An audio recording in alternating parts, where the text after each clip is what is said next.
मैं हूं इंतखाब सूरी और आप देख रहे हैं हमारा चैनल प्रॉपर्टी अपडेट। शहर कराची और सिंध के अंदर लैंड के हवाले से बड़ी बड़ी करप्शन जिसका सामना हमें करना पड़ रहा है। बड़े बड़े इंकशाफात हैं जो इस वक्त सामने आए हैं और नैब के जरिए जब इन इंकशाफात की पूरी छानबीन की गई, तहकीकात की गई है, तो बड़े बड़े स्कैंडल्स और करप्शन सामने आ रहे हैं और आने वाले वक्त में करप्शन की ये दास्तान मजीद सुनने को नहीं मिलेगी। इंशाल्लाह पकड़ धकड़ भी शुरू होने वाली है। इस वक्त एक खबर और मैं आपको बताऊं कि सऊदी किंग यहाँ पर आते हैं और ऑफर करते हैं कि कराची में 1 लाख फ्लैट बनाने के लिए वो तैयार हैं लोगों के लिए, जो लोगों को आसान किस्तों पे दिए जाएंगे। मगर सवाल ये खड़ा हुआ, जब उन्होंने ये बात कही तो उनको ये बात उनके इल्म में आई कि यहाँ कोई लैंड क्लियर है ही नहीं, टाइटल क्लियर है ही नहीं कि जिसके ऊपर इस ऑफर को अवेल किया जाता।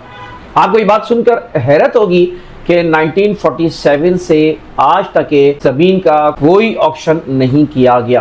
बोर्ड ऑफ रेवेन्यू ने एक ज़मीन का भी ऑक्शन नहीं किया गया, क्योंकि ऑक्शन के ज़रिए ज़मीन क्लियर मिलती है, वो भी होता है। लेकिन हैरत अंगेज़ बात है कि आज तक इसकी जो है बाकायदा कोई जो है वो। इस वक्त एक मुलाकात की है नैब के चेयरमैन ने आबाद के चेयरमैन साहब से। जी जनाब, इस वक्त चेयरमैन नैब जो तकरीबन 1.5 साल से ये कोशिश कर रहे हैं पूरे पाकिस्तान में कि जो ज़मीनों के हवाले से ख़ास तौर पे जो करप्शंस हैं उसको बेनकाब करें, उस पर पकड़ फकड़ शुरू करें। तो नज़ीर अहमद भट्ट साहब ने बाकायदा इस पर बड़ा काम किया है और इन्होंने एक मुलाकात की है मोहम्मद हसन बख्शी साहब से, जो कि आबाद के चेयरमैन हैं। और इस मुलाकात में बड़े बड़े इंकशाफात सामने आए हैं, दोनों तरफ से मालूमात का तबादला हुआ है और जिसके मुताबिक इस वक्त 1.5 साल के अंदर ठीक ठाक करप्शन जो है सामने आई है। अभी जो है ताज़ा तरीन इतला के मुताबिक करप्शन तकरीबन 3 खरब रुपए की करप्शन है। 3000 अरब रुपए यानी 3 खरब रुपए की करप्शन इस ज़मीनों के मामले में सामने आई है, जो बंदर बाट ज़मीनें की हुई है, गलत अलॉटमेंट दी गई है और बहुत सारे करप्शन जो इस वक्त सामने आए हैं। और ये करप्शन जो है LDA, MDA ख़ास तौर पे और KDA में बाकायदा ये आपको ये पता होगा कि ये पिछले दौर में ये हुआ है कि कराची से KDA से ये कुछ इख्तियारात लेके अलग एक डिपार्टमेंट बना दिया गया, MDA अलग डिपार्टमेंट बना दिया गया LDA। और जब से ये डिपार्टमेंट बनाए आप करप्शन के नई नई दास्तानें सुनते आ रहे हैं। LDA के हवाले से तो बहुत ज़्यादा चीज़ें आती हैं, इसी तरह MDA के हवाले से भी जिन्होंने काम तो कुछ नहीं किया, आबाद तो कुछ नहीं किया, डेवलप तो कुछ नहीं किया, चाहे तहसील टाउन हो चाहे MD फला कुछ नहीं करके दिया, लेकिन करप्शन में किंग कहलाते हैं। ये 7500 एकड़ ज़मीन है जिसके ऊपर ये जाली दस्तावेज़ात तैयार किए गए, जाली दस्तावेज़ात तैयार करके उनको बाकायदा बेचा गया है। बोर्ड ऑफ रेवेन्यू उसमें इन्वॉल्व है, इदारे उसमें गवर्नमेंट के इन्वॉल्व है, इन्होंने ये काम किया है।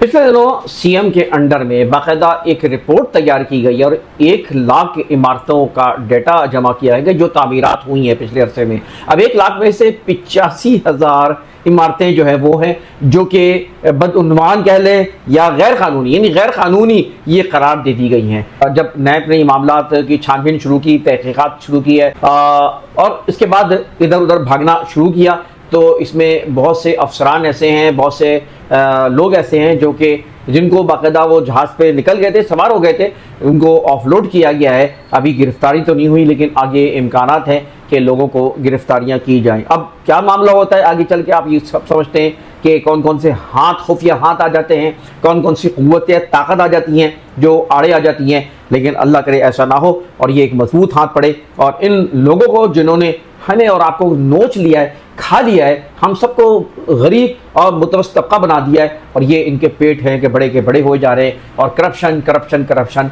जिसने सिंध को तबाह किया है, कराची को बर्बाद किया है, पूरे मुल्क को नुकसान पहुंचाया है। तो ये करप्शन के बादशाह हैं जिनकी मैं आपके सामने दास्तान रख रहा हूं। और ये करप्शन तो वो करप्शन है जो कि बज़ाहिर आपको नज़र आ रही है, जिसमें तो MDA LDA का, लेकिन मैं जानता हूं कि M9 के ऊपर कितनी ज़मीनें ऐसी हैं, गिडाब में कितनी ऐसी ज़मीनें हैं, अलॉटमेंट्स हैं, ख़ास तौर पे जो SDA के अंडर में आती हैं अब एसडी के अंडर में बहुत सारे प्रोजेक्ट इस वक्त टाइमलाइन पे बने हुए हैं।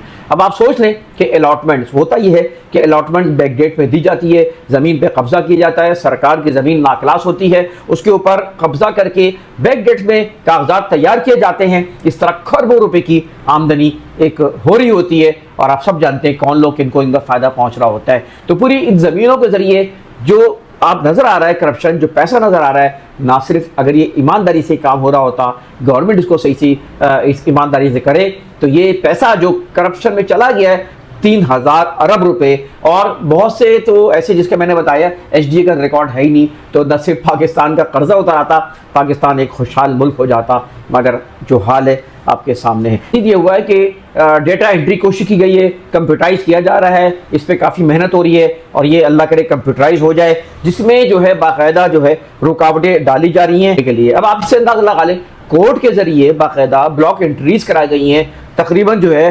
हज़ारों एंट्रीज ऐसी हैं जो कि ब्लॉक करा दी गई जानबूझकर, और ये सिर्फ रास्ता है रिश्वतें खोलने का। ब्लॉक एंट्रीज के बारे में सर्वे ज़मीनों में होता है, पक्की ज़मीनों में होता है, जिसको आम आदमी नहीं समझता, लेकिन ब्लॉक एंट्री जान उसके पैदा की जाती है ताकि जो है एक करप्शन का रास्ता खोले। तो लिहाजा इस कंप्यूटराइज होने पे हमेशा से इसमें रुकावट डाली जा रही है और हज़ारों एंट्रीज जिसको जानबूझ के रोका हुआ है ताकि ये काम ना हो सके। लेकिन मैं दुआ करता हूँ अल्लाह से कि ये पाकिस्तान के अंदर, सिंध के अंदर ये मामला हो जाए, इसलिए कि तमाम सूबे तकरीबन कंप्यूटराइज हो चुके हैं, पंजाब बेहतरीन है, कंप्यूटराइज हो चुका है, लेकिन सिंध में जानबूझ के रोका जाता है ताकि करप्शन से उसको का बाजार गर्म रहे और इनकी दुकानें चलती रहें। तो ये थी मालूमात। ये है लैंड माफियाज का कमाल, लैंड माफिया जिसके हाथों और सरकार बल्कि इसकी सरपरस्ती करती आई है, जिसकी वजह से आज हमें ये दिन देखने को मिल रहे हैं। पहले मैं दुआ करता हूँ कि अल्लाह ताला इस शहर को, इस सूबे को और इस पूरे मुल्क को करप्शन से पाक अल्लाह ताला करे। इंतखाब सूरी को इजाज़त दीजिए, वीडियो लाइक करें, कमेंट करें, चैनल को सब्सक्राइब करें। इजाज़त है, अल्लाह हाफ़िज़।